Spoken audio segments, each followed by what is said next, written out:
Welcome to another movie plot and enjoy the memories. We open in modern-day Mexico during a cross-country race called the Baja 1000. A motorcycle rider named Lyle is the favorite to win, but his prototype dirt bike keeps giving him problems. It's full of all the bells and whistles that even his mechanic Jesse can't be bothered to maintain because none of it actually does anything. The helmet lens has the ability to zoom and a built-in GPS, but Lyle still gets lost in the desert, so I guess it doesn't work. He requires all these gizmos because he can't read a simple map, and while riding around the desert he stumbles across a group of scientists.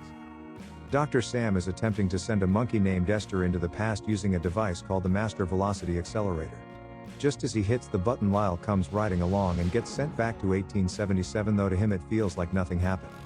Sam attempts to bring him back but only retrieves the machine because Lyle has already left, so we all seem very concerned. No good. He thinks that it's a bit strange that he can't get Jesse on the radio, but faulty equipment is simply a way of life for this guy.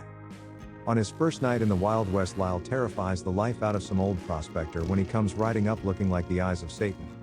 Number 82 casually strolls up asking for directions, but old man Rivers' heart explodes in his chest before he's even struck gold. Senor! The following morning we meet a posse of outlaws led by Porter, but the oldest member with the cool glasses wants to mutiny.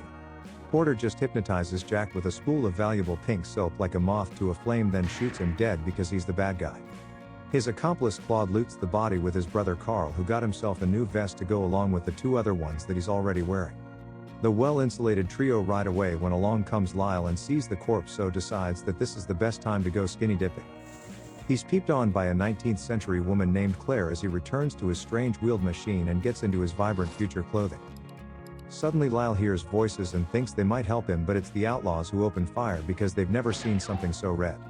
The brothers think that it's Jack's ghost haunting them for not burying his body, but Porter has the brain of the group and wants that bike.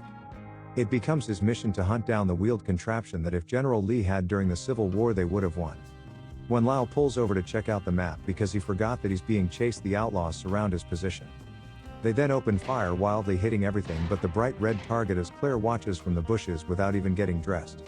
Claude catches Lyle dead to rights but freezes up because he's still scared that this thing might be Jack's ghost, so lets him get away.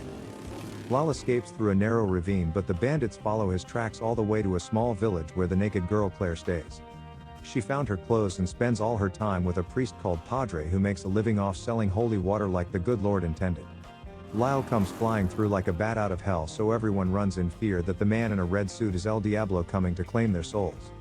Claire's the only one who knows that he's just some sweaty dude in pleather, so she offers him sanctuary in the basement of the church. He hides his bike inside while Claire blows off Carl's nose in response to him shooting at her and leaves him for his posse to scrape up. Claude wants his revenge, but Padre is one of those priests with an itchy trigger finger, so threatens Porter to pack up his crew and leave. They vow to get their revenge and all that other stuff, while Padre tells all of the villagers that Lyle isn't evil but was in fact sent from heaven.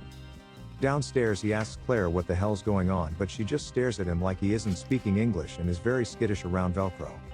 Some US Marshals arrive searching for the outlaws, so Padre tells Claire that they need to do something about this man from the future.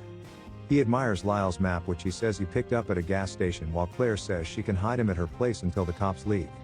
They leave the bike there while Claire brings who I'm going to call her victim back to her house because the only thing going to be hiding is the sausage. She forces Lyle at gunpoint to take off his clothes and hitch their wagons in the bedroom, which I'm sure he was devastated about. While snuggling, Mr. Stockholm asks if Claire is part of a cult because that was some wacky crap she just pulled and the villagers seem pretty cultish. Claire gives her origin story about her brothers dying in the Civil War, but Lyle doesn't seem to think that's a little strange. She's then shocked to learn that this man can read, so pulls out some Huck Finn to make him prove that he isn't just a pretty face. Lyle struggles through a passage, then changes subject to his pendant that was passed down to him from his great-great-grandmother. She took it from his great-great-grandfather to remember him by after he knocked her up in Mexico, then returned to America. The pregnant woman went looking for the father but never found him, so settled in America and passed the amulet down to Lyle. When Padre comes by, Lyle puts it away and says that he can't wait to return to America while leaving this possibly pregnant woman in Mexico. Neither of them gets it yet, and Claire just says that she's finished with the stranger now that they're done with their little bedroom rodeo. For some reason Padre then warns the outlaws that the US Marshals are here, and one of them named Potter has a personal vendetta with Porter. He wants revenge for the posse killing his son, but Claude wants his own against Claire, so they return to the village. One of the locals comes across the bike in the basement, so he puts on the helmet, but the visor tries to eat him, so he throws it away. This means that when Porter and Claude steal the bike they don't get the helmet, but it only gets used for a bit of binocular action later anyway. Finding the bike missing, Lyle aligns himself with the marshals because the enemy of my enemy is a dude named Daniels. He says that he will help them bring down Porter if they help him retrieve his bike, and if there's time we can save Claire, who was just kidnapped. Claude brings her back to the posse's hideout where Porter has about a dozen men waiting here to prod at the bike. They make Claude look like some evil genius who successfully brings his hostage back despite Porter insisting he just kill her. He wants his noseless brother to get a piece of that revenge, so they tie her to the bed, and obviously Voldemort here wants to cut off her nose. Claude says not before I basically do to her what she did to Lyle, but Claire bites his lip and now big boy can't get it up. He just leaves and tries to help Porter get the bike going because Claude is the only one who saw how it's done. A few kicks later and she starts, but Porter's got a serious case of whiskey throttle, so the posse open fire thinking the machine's gone rogue. Fortunately the cavemen are told to stop shooting before they destroy their ticket to the South Rising again, if you believe that.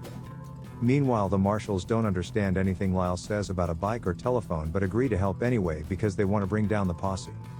Arriving at the outlaw camp, it seems like Padre has only come along to keep reminding Lyle that it's his fault Claire was taken.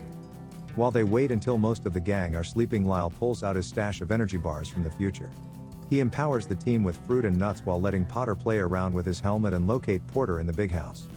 Lyle marks it out with a glow stick that he picked up from Kmart, but nobody understands what that means, so they just make their move on the camp. Potter lets the fruit and nut bar get to his head and slices a man's whole head off with a guitar string, then sticks a muffled gun down the throat of another. We hear later that guy was killed as well, and Potter marches on the big house like he's bulletproof to call out Porter for a final showdown. However, this man is a coward, so he sneaks around behind Potter, and when the brothers distract him, shoots Potter in the back with a shotgun. Lyle is freaking out mostly because of all the murders, but got his bike back, so is about to straight up abandon Claire. The real hero Daniels makes him hang around, so with the whole posse gathered together, Lyle throws some flares causing a distraction. He then rides through the camp followed by Daniels on his horse, who shoots about half a dozen distracted outlaws on their way to the big house. Claude shoots the marshal and mortally wounds him, however Lyle comes crashing through the front door, knocking Carl into the fireplace. He then burns alive in front of his brother while Lyle rescues Claire and pretends like he cared about saving her more than his bike. Padre even pops up to shoot a man in the name of the good Lord, then they all ride straight out of the camp. Claire sits backwards on the bike firing at the pursuing posse until they finally stop to let Daniels die in the dirt. Lyle says they killed Porter, which makes the marshal die a little happier, but that's a lie, so they still need to flee. They travel to the place where Lyle first arrived, but the bike finally runs out of fuel, so they tow it the rest of the way with Padre's horse. When they get close, Lyle receives a signal from Sam, as the scientists have been trying to figure out a way to rescue the misplaced time traveler. He keeps a signal going, but the trio find themselves atop a plateau with nowhere to escape, so they take cover behind a cliff. Claire has been busting caps and reloading this whole time, and so has the priest for that matter, but they're both down to their last bullets.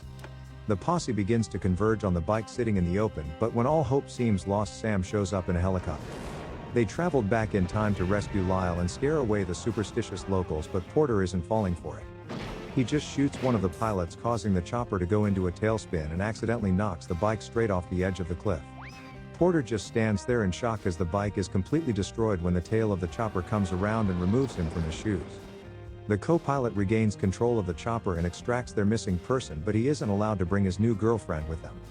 As they take off, Claire snatches the pendant to remember him, which is when Lyle realizes that he just banged his own great-great-grandmother.